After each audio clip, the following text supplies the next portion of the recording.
Hello, everybody, and welcome back to the podcast here on the Ops Desk. I am here with the usual suspects, with my colleague, NYPD Major Case. Chris Flanagan. And, of course, Prosecutor Extraordinaire, the Southern District, Brooklyn DA, Manhattan DA, New York State Organized Crime Task Force, Eric Seidel. So this is the team you don't want after you, frankly. And so these are the guys that I am going to kick the Tish James case over to, because between Eric, who's prosecuted cases like this, and Chris, who investigated cases like this as the former head of not only Major Case but NYPD financial crimes, this is right in their lap. So Chris, I'm going to come to you first. Tish James, looking at all kinds of financial skullduggery relative to mortgage fraud and et cetera, et cetera. It could be some tax charges. There could be some other charges, mail fraud, wire fraud, all that federal stuff. I want to come to you first, Chris. When you were in financial crimes, did you ever charge mortgage fraud stuff? And this is the kind of stuff that you did, or no? We did a lot of mortgage fraud cases before the 2008 bubble collapse, but we were doing like heavy duty obvious mortgage fraud where like everyone in the room was on it. They were like ID thefting people and essentially stealing houses and then like reselling them. So this type of fraud is a little more nuanced. On the other hand, the people that you were looking at were not the AG of New York State. Oh no, I mean, this is, to me, like clear cut misconduct. I don't know if she wasn't the AG, would it rise to a criminal case? I don't know. I think a DA would probably pass on what I've seen so far, but it's a little different when you hold public office, like Paul, you and I know, and Eric as a district attorney or ADA. You're held to a higher standard, and obviously the AG of New York should be held to a higher standard also. But I think what we have here is a couple of crimes. Probably the one I'm looking at most obviously is like offering a false instrument for filing for a New York State charge. It's probably an e-felony. Yeah, but it's going to be federal. So, we got to stay in federal world. They're never going to go. Yeah, there's nobody in New York State going to charge her. No, it's not. But that I'd have to ask Eric about the specific charges he'd be looking at. But it's clear that she says, she's using that as a primary residence. Even the person who witnesses her statement, so she signs like a power of attorney over to her relative, who's apparently the person who's going to live in that residence. But she says right on the document, I will be using it as my primary residence. And then the person who signs as a witness is like the number 2 in her office and the lead prosecutor on the civil case against Trump. Against Donald Trump. Yeah. So, I mean, it's just... It's the irony of it is you can't charge you can't irony, make it up, but yeah. You can't charge irony. But that said, it's the tit for tat here. It's just unbelievable. She's doing all of this stuff literally as she's going into the case against Donald Trump. All right, so Eric, let me come to you. So I want to go down the list of allegations against her, and let's start with the one that Chris mentions, which is this allegation that she signed documents, not only a power of attorney to a relative who was going to represent her for a mortgage on a Virginia property, but in the mortgage paperwork itself, she does the same thing. She signs and notarizes a document, and in both those instances, she attests that she's going to use this building, this house in Virginia, as her primary residence. This is while she is the New York State Attorney General. You're Eric Seidel, Southern District Prosecutor, where you were working. You're one of those rare people that did both federal and state. You're in the federal seat. The investigators bring this case in the door. Let's just stay with that one crime, that one allegation. Let's say you're in Virginia, you're in the Eastern District of Virginia or whatever the venue is.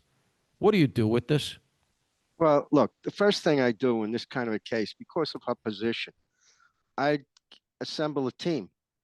I'd have a couple of, more than a couple, 2 or 3, 4 AUSAs, and, a number of investigators, from the FBI, basically. Yeah. And I'd, open up a grand jury and start issuing subpoenas. So that's where this is going, you think? That's where it's where it should go. Right. Well, it You know, will, I think, with this, in the current administration, right? I mean, there's nobody going to be advocating to leave her alone, I think. yeah, this is what should be done. Yeah. And there are a ton of leads, as Chris said. Yeah. I mean, what we have so far is a roadmap. Yeah. It's not the finished product. We haven't gotten there yet, Mm-hmm. and it's going to take time. So what are you going to do? You're going to get all the mortgage documents. And Chris is right. It's when you apply for a mortgage, a bank's going to or the lender is going to require quite a bit of paperwork, documentation, income tax, whatever other uh, documentation regarding your property that you can make the payments, etc. Your income, blah blah blah. So you're going to have all of that, and you're going to do a couple of things. You're going to start interviewing people, and ultimately, Who are you going to interview? well, let's say you got this mortgage document. You're going to want to interview uh, the people, the notary. All right. You're going to want to make sure that it was her, that Tish James, that signed this thing. Mm-hmm. You're going to want to interview the person, the chief relative, assistant. I would You're going to assume. want to interview the relative. You're going to want to interview the residents of the building. Right. You're going to want to see. You're going to want to look at her tax returns. Mm-hmm. You're going to want to see what she declared on them regarding income from this, if anything. Right. And really, you're going to do a number of things. Two things. One thing is you're going to want to see what kind of a case you can build, what statutes, if any, were violated, and it looks like there was some violated here. I And think so. and what you're going to really want, what I would want during this investigation, you're always thinking about the trial. So, what evidence are you going to want to present to a jury at trial? Mm. And one thing I'd want to know is, we've heard all this talk about she got preferential mortgage treatment because of the fact that she declared it as her principal place or her principal residence. So I want to know what exactly she got from the bank because of that. How much money? So I could do a number of things. Number one, I'm looking at a bank fraud. And number two, I'm looking at something I could present to a jury on a chart even showing what she gained, what benefits she got, money, Right. how much. Yeah. Yeah. Yeah. And I'd want to make those computations. So I'd want to, somebody who's good in forensic accounting. Yeah. I'd learn who her tax accountant is because I've gotten this stuff from the mortgage documents. I probably want to do a search warrant on her or a subpoena to her accountants to provide me with the documentation regarding her current tax returns because I want to know, is she cheating? Yeah. And there's these kinds of things. I remember I would guess it's going to take about 6 months Yeah. It's going to take to some do time. this, Yeah. You got to get the stuff to back. do You got to this right. analyze it. Yeah. And ultimately, you're going to want to interview her at the end of the day. After you've got all the information you could possibly get, you're going to want to interview her. Now, it's going to be a question. Is she going to agree to be interviewed? That's right. And she's being interviewed by not by a New York State official, Federal prosecutor. where who you can lie to. Yeah. You're going to be interviewed by a federal prosecutor, an FBI agent. FBI agent pursuing, and if she lies, what happens if she lies? Well, she could be facing a charge of 1001 lying to a federal agent. Lying to a federal agent. That's right. I think the I'm sorry. Go ahead, Eric. No, I was just going to say, so, you're going to want to see if she's going to come in to be interviewed. And, what about grand jury? You're going to try to drag her in? Well, she's a target, so you don't want to give her immunity, obviously. So if you give her a subpoena and she Well, hold on now. asserts Federally, she's not going to get automatic immunity, not she's like New not. York She's going to State. have to assert it. So, Right. is she going to voluntarily come into the grand jury and testify Or under take the oath? fifth. What if she takes Well, the if fifth? she It's takes going to the look fifth, terrible. you're not. Yeah, exactly. So she's faced with that political dilemma. Exactly. And I can't imagine. She's going to have to get a lawyer. Yeah, of And course. we read, the other day that she's holding this big fundraiser, and you can bet that that's to get some funds to pay for a lawyer. No question. Because she's going to need one. Yeah. And no lawyer is going to let it go into the grand jury without immunity. Precisely. So, and she's going to come up with some excuse. Oh, I don't trust the grand jury because they're out to get me, and the This is Trump, a administration is Trump corrupt, jury. and They blah blah gamed blah. it It's out. Blah, blah, blah. revenge, and I'm out there, defending the constitutional rights All of New bullshit. Yorkers every day, 24/7. That's her response. Exactly. Well, lame response. Exactly. I mean, I don't want to talk about it unbelievable. in front of cameras. All this Yeah, silly yeah. Just nonsense. idiocy. All right, so And Chris, actually, but hold on. Let me go to you, Chris. Before I want to tease something out. So, Eric's talking about, you're going to start dropping subpoenas, you're going to start doing search warrants, etc. You did these kinds of investigations. How much paper are you pulling here? How deep are you going into her life? What are you pulling? This is not a New York State Attorney General. That's no joke, that spot. How penetrative are you going to get? Now that you're a Fed, let's say you're the federal investigator that has the ticket. You're Special Agent Flanagan. God help us. Special Agent Flanagan. What are you going to get? Where are you going on this here? Yeah, I think I'm getting just about everything. And I know she's had some financial/legal issues in the past with, I believe, not reporting income from rental properties in the That's past. right. I think 2013. So if she's still doing that, the great thing about having a federal case, and a problem we ran into all the time, is getting federal tax returns. But once you have a federal judge on board, you can get those federal tax returns. They're getting everything here. You're getting in this everything. case, And then yeah. if it's an ongoing pattern, of underreporting, does it rise to a criminal level or not? We'll see. But once you start down that road, you're really kind of off to the races with multiple charges over multiple years. That is trouble for her. Special Agent it's a lot of Flanagan. paper, though. A lot of paper. So it's going to take 6 months to a year, but you know Yeah. what? She's going to get in there. She's going to fight it.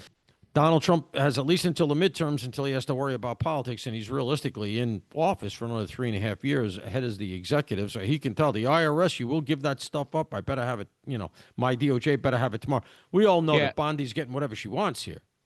Trump's going to have a field day because I think he's going to win that appeal for the $500 million that he owes in Tish James's own case for pretty much the same stuff.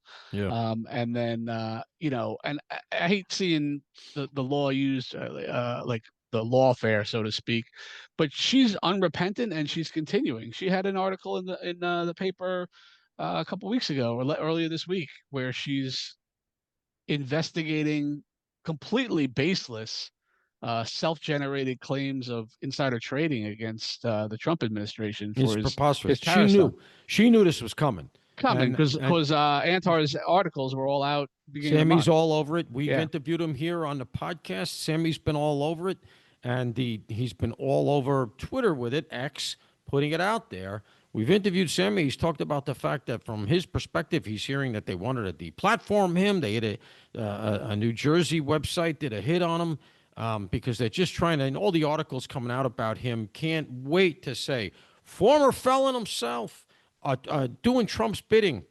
I don't even think the guy voted for Trump. Sammy is apolitical. He just hates the corruption. He twigged to this thing. He just followed his nose.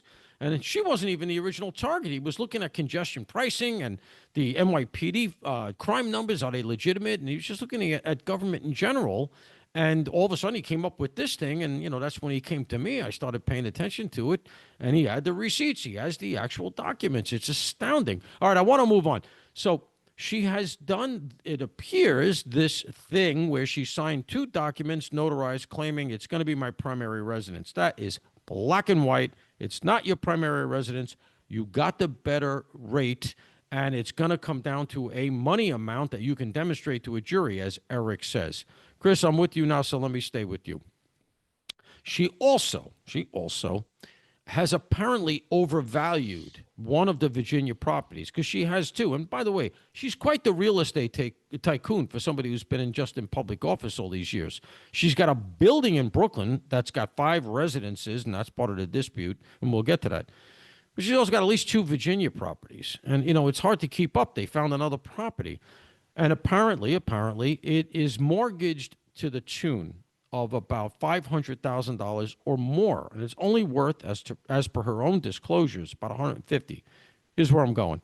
That's the exact thing that she went after Trump for, overvaluing your property so that you can take out a higher mortgage. It is literally what she went after Trump exact same for. thing. Yeah. So I got to ask you again, your federal agent Flanagan. Number one, have you dealt with, because you were federalized, you did federal cases.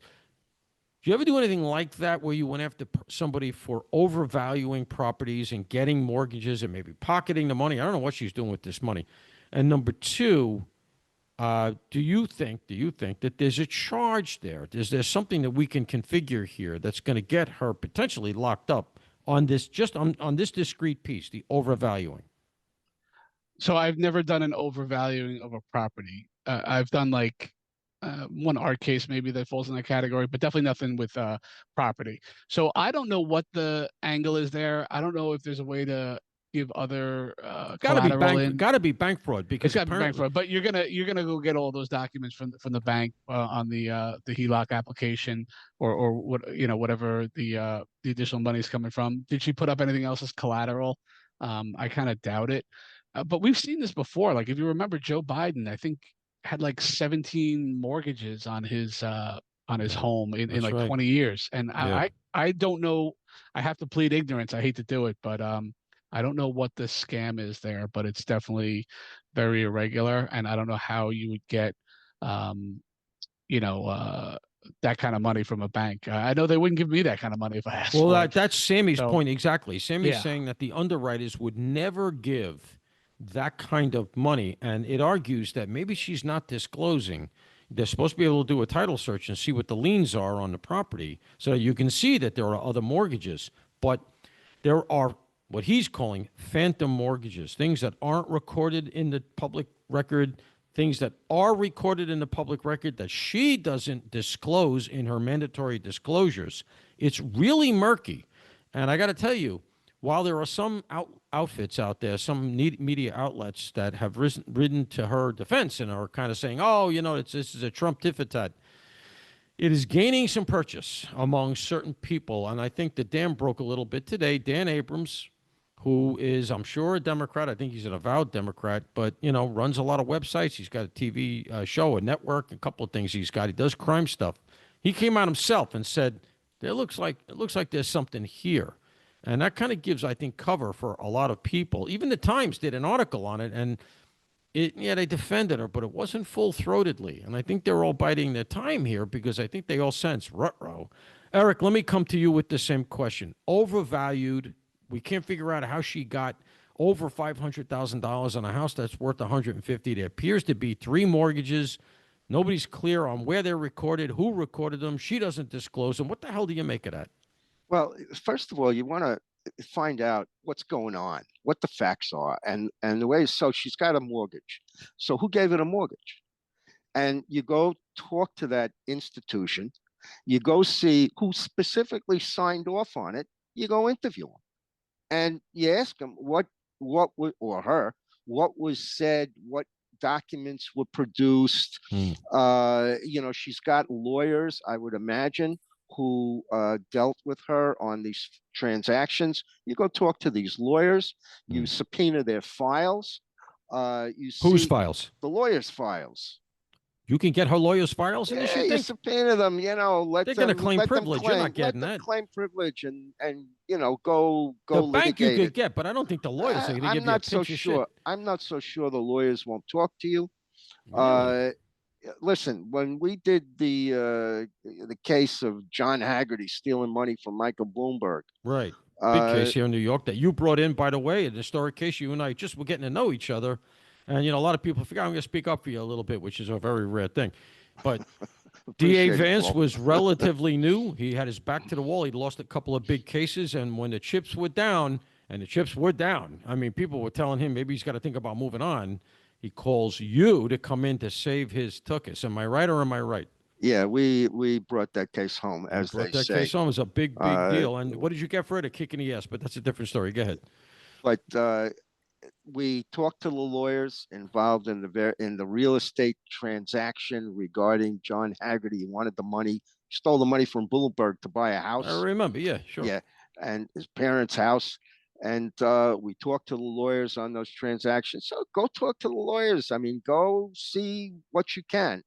Um, Now, when you talk to the entity or the Mm. people at the entity that granted the mortgages, Yeah, Sammy has all the names of the banks. It's yeah, out there. So yeah, you're gonna find out to the extent you can what paperwork they have, who did it, what was said, there was a closing, obviously. right. There's a title company involved. You get everything. Yeah, And in order to effectively do it, as I said, coming back to it, you need a team. yeah. It's not a one person No, it is. It's a team, especially at this level. investigation. Yeah, Yeah. because look, you want to be able to cut off or understand any defenses that she might have. Right. So Right. you're building a case. And right now, as I said, there's a roadmap. Yeah. There are a lot of places to go. Yeah. Shame on them, on DOJ, if they don't follow up on this. Oh, they're gonna fight. You Really? kidding? Definitely following up on it. Yeah, Trump is gonna he's throw 20 guys delighted. at this. Yeah. Are you Yeah, kidding? well, they should. This fell in Trump's lap. He can't believe his luck. I mean, he's got to be like, you got to be kidding me. She did what? Right as she was going. It's unbelievable that You know she what actually though? did. Finding a corrupt politician is like shooting fish in a barrel. It's unbelievable. Yeah, it is, Chris. I know that. But, I mean, holy moly. I mean, as she's literally putting herself out there, making these statements in the media saying that nobody's above the law. I'm a paragon of democracy. I'm going after this guy. He's the worst thing ever. And at the same time, you are, because she's a state prosecutor, rather. She does, AG's office does financial prosecutions. That's one of the things they do. She's got to know that this was no good. She knows this is no good, that she's attesting. Listen, you don't have to go to law school and be a crack prosecutor to know that you don't sign a false put on statement. 2 notarized documents that you're going to live in Virginia. I mean, come on, you don't have to be Clarence Darrow to know that. Am I wrong? She's gonna have an explanation for this. Oh, she She's gonna already does. She says there's some say, document or some horse it shit. wasn't me. It was really my cousin that was going to use it as her principal Yeah, residence. good luck. Good luck with that. Well, let's see. Let's talk to the people. Let's talk to whoever, in fact, They're did all live listen there. to me. They're all. Here's what's going to happen. They're all going to turtle up because they're going to be worried. They're going to get caught up in this. Because listen, think about this now, Eric. Now, you're the FBI. You come in. You go to Bank X. You say, "Hey, Bank X, why did you let this go? You're the third person that encumbered this property with a mortgage. You are the one who bumped it up over $500,000. The property's worth $150,000. Why did you do that?" Now, what that guy that you asked that question to, the loan officer, who's probably 25 and signed off on this paperwork, is thinking, "Oh, holy shit, I'm looking at a conspiracy charge against me. My life's over, my career's over." He's going to give it all up.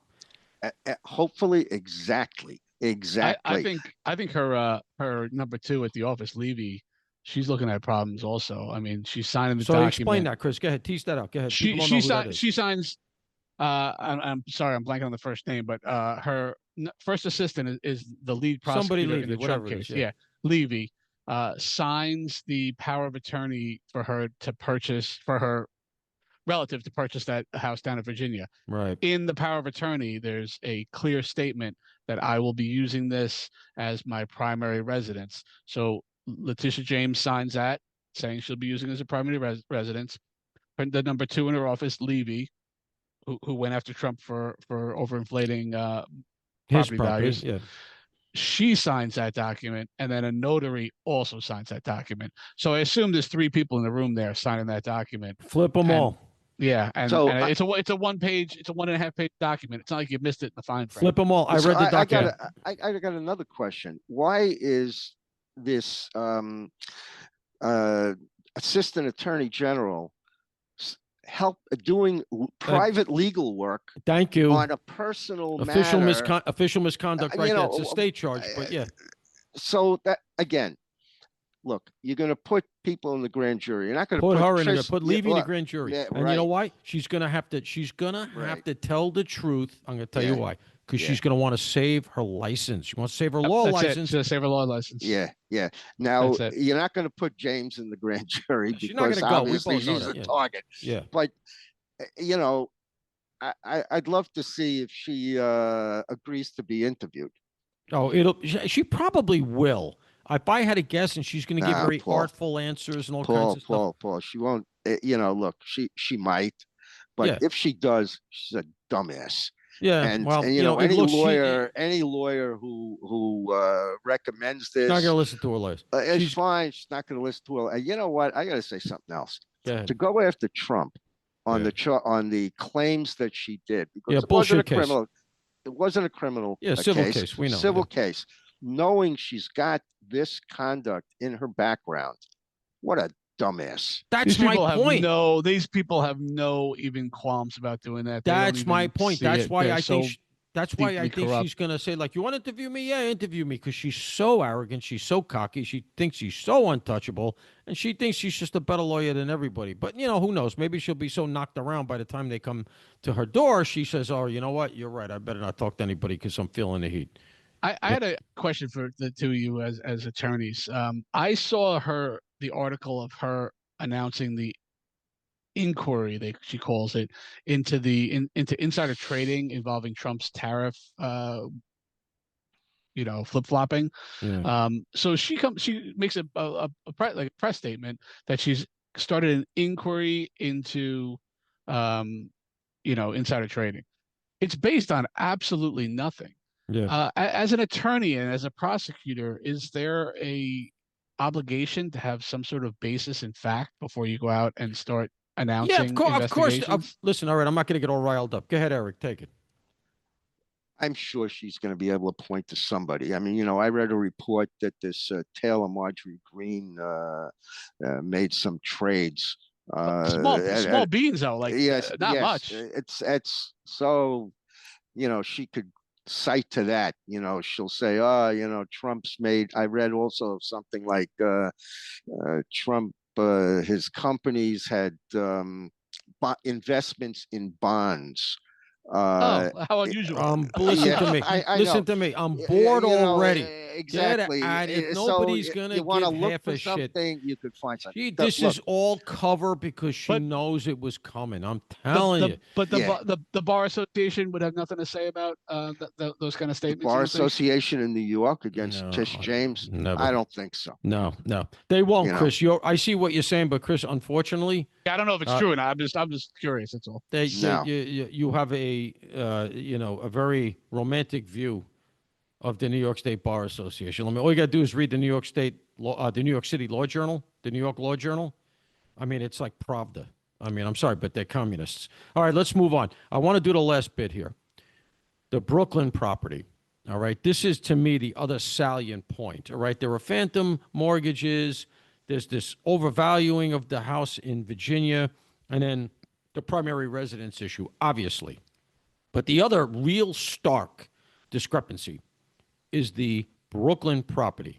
Let me tease it out. It's a building in Brooklyn. She bought it a number of years ago. I don't have the exact number of years, not relevant. Okay. It's always in the history of the building, including when she bought it, including while she has it, it is listed under the certificate of occupancy from New York City, which is the decider, 5 units. It is a 5-residence building. Period. End of story. That's been consistent throughout the history of the building. Now, for her mortgages, and there's been a few of them on that building. And then when she fell into arrears on that building, conveniently, then she claimed hardship and she got some sort of government grant loan. Or something. Yeah, HEMP, so that she could refinance it. And again, on all of those mortgages, including the HEMP thing, 4 units. And this goes to Eric. I'm going to come to you, Eric. Let me go to Eric. This goes to what you were saying about putting a monetary value on it, because I think this is very cut and dried. This thing means that her building gets characterized as residential, not commercial, because it's 4 units under her claim. But according to New York City, the CFO consistently the whole time, 5. People have complained about it. Nobody wanted to move against her. The Department of Buildings looked away, minor error, etc. But nobody ever corrected it. And it's that way to this day. It is a 5-unit building as per the certificate of occupancy, as per the New York City inspectors. She claims 4, including handwritten notes that she wrote on the mortgage at the last minute, apparently. It just goes to the pattern, in my opinion, of malfeasance. You're the prosecutor. Now you have those documents. Is this going to be a case? Is this part of the case? What's your take on all of this? Sure, it's part of the case. I mean, what you do is, again, it's a fraud, a potential fraud.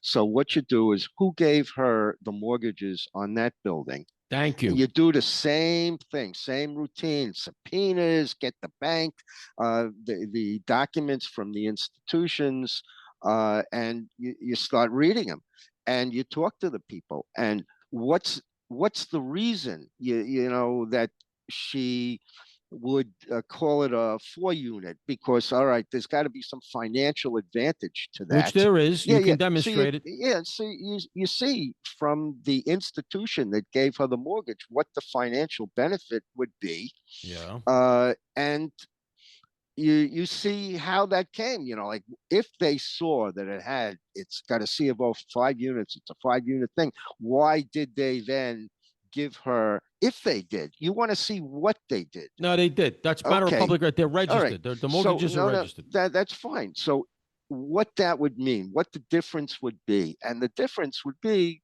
I would think, the fraud. Yeah. Sammy makes this point, by the way, in interviewing Sammy and talking to him. He actually said to me, where were the title companies? Where were the people attesting to that? Okay. Where were the mortgage lenders? Where were the lawyers? And he's 100% right. So you subpoena them and you go interview them. You put them in the grand jury. They're all going to be scared out of their wits. You're right. And they're going to have to give it up. You don't even have to put them in the grand jury. You send an FBI agent out. They'll talk. Yeah, they'll talk. They should. They'll talk. Just dealing with banks and all the fraud stuff I've investigated over the years. That's one thing it always amazes me. Like, I got mortgages and bought houses and cars or whatever. They're looking at every dotted I and crossed T. These guys walk into a bank, they do all this fraud, and no one's even paying attention. I'm like, how does this happen? And it's the same thing here. Like, you just amazing. And it's hard. And it's probably some sort of this Tish James is pushing through, but I don't even know. Eric, let me ask you this: you've done a lot of cases in the financial world. We were talking about them. We were exchanging emails. You do anything like this? Well, in terms of, not specifically fraud involving a phony mortgage application, but fraud involving politicians, sure, and tax fraud, sure. And you know what? It's all basically one. It's going to be taxes, by the way. You make a good point. Taxes is going to come in here. Yeah, and it could be also, you tack on a money laundering. If it fits. If the well, where'd that money go? She's gotten. Listen, it's $150,000 house, right? It's mortgaged over $500, so it's actually like $550. It's $400,000 unaccounted for. Oh, you something though. All these like loan frauds, which the Bidens were also involved in that, and it's actually funny. I was reading something on the fall of the Roman Empire and it turned into a republic, turning into an empire. That was one of the things that we're buying off senators, like these loans that never had to be repaid. When you take a loan out, you don't have to count it as income, and if you never repay it, it's just like a wash, and you just keep the money. And there's no, I believe there's no like penalty or you just like a credit hit. But if no one files the credit hit on you, it's just free money. It's just it never happened. So just never happened. Look, let's wrap up, guys, because we've gone over, but this has been really interesting. So I'm going to come to you. Chris, I'm with you. Let me stay with you. I want to come to you for a prediction. I got my own thoughts, but where's this going? Let's take it a year from now. Let's give it a year. All right. It is April 2026. What is her status? Where's this case going? What do you expect to happen? April 2026, I think they're talking about an indictment. I think the tax fraud is going to be the bigger of the charges personally, but we'll see what happens with that. But she's obviously got money to throw around because has all this income and all these properties, and she's already essentially been knocked for tax misconduct, let's say. So I think she didn't stop, and I think that will be an eye. And so her career's over. That's it. She's indicted. That's it. They get her. She pleads. What happens? She's in New York, so I think they're going to do this case federally in Virginia. I understand they're going to do the case federally in Virginia, but just because she's under indictment federally doesn't mean the people in New York will still not elect her to another term. Oh, God help us. Well, all right, Eric, your thoughts. Where's this going? I think she's going to be indicted. You do. I'd be. Let's put it before like the end this. of the year, right? I think around the wouldn't new year. be surprised if it's before. It's within October about surprise? 8 months Yeah. or something like that. Yeah. I would certainly think within a year, assuming they put enough resources into the investigation, which they really should. He'll put half the OJ on it. You and I both know it. Okay. So assuming they do that, and they're really smart people, yeah, they'll find out what happened, and what happened. Look, as you know, I don't like to make certain predictions. This one, I'm going to make one. She's going to be indicted. Yeah, I agree with you. I don't have a whole lot to say beyond what you guys have said. I think she's going to get indicted. I think the case is going to be brought in Virginia, so it's not a New York jury. I think she's got real trouble. I think she's going to be lucky not to go to jail. I think she's probably looking at losing her license. And I think that her days as a prosecutor are over. And I think she better be thinking about another line of work because she's really, really blown it. Now, we have to be clear, just as we go out the door here. She has not been charged. There's been no complaint. She hasn't been indicted, as you say. And so she's going to get her chance to explain herself, and we have to be fair. So far, it's been mostly one-sided, but I will say this. The statements that she's released thus far have been so weak. Her reputations have been so palpably bankrupt. There's nothing substantive there. All she's done is said stuff like, I'm working on behalf of the people of New York. This is all a witch hunt.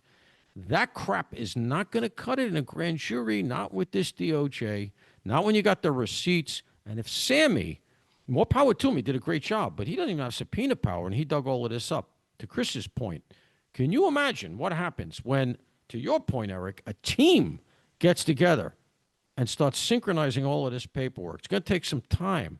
But Donald Trump, the way he's thinking right now is, I got 3.5 years, and I'm putting this thing together. I think it's going to be something like a 20-count indictment. And I think they're going to really load a boom on her. I think she's got real problems, and I think even the left senses it. I'll give you the last word. Eric, anything on the close here? Well, I'd be interested to see if they make this into a conspiracy going back years.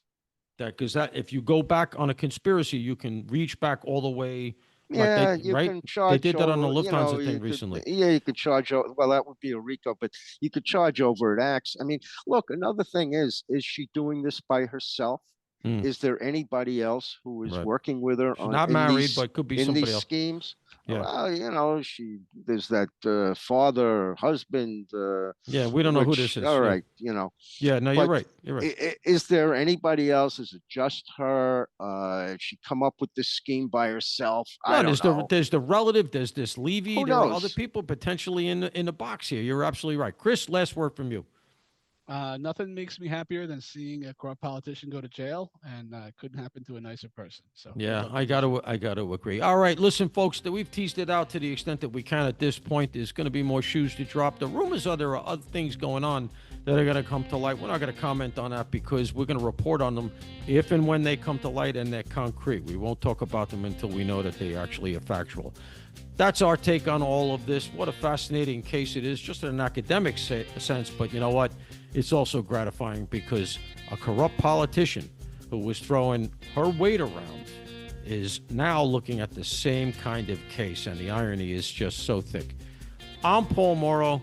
As always, special thanks to my colleagues Chris Flanagan and Eric Seidel with the Ops Desk podcast. Thank you for being with us. All of you, please stay safe.